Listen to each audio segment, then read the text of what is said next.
Sometimes we forget that 85% of fat loss happens right here in the kitchen.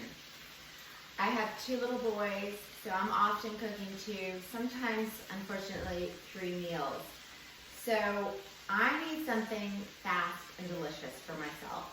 And so this evening I prepared some halibut fillet.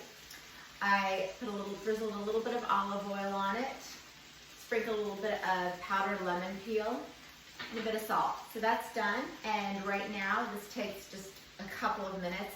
I'm sauteing some Tuscan kale in coconut oil. I added a little bit of soy sauce and country Dijon mustard to it. And then while that started to cook, I chopped up just a few tomatoes and some avocado to put in it.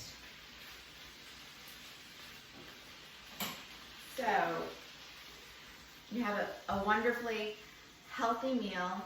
It took me less than 15 minutes to prepare. And honestly,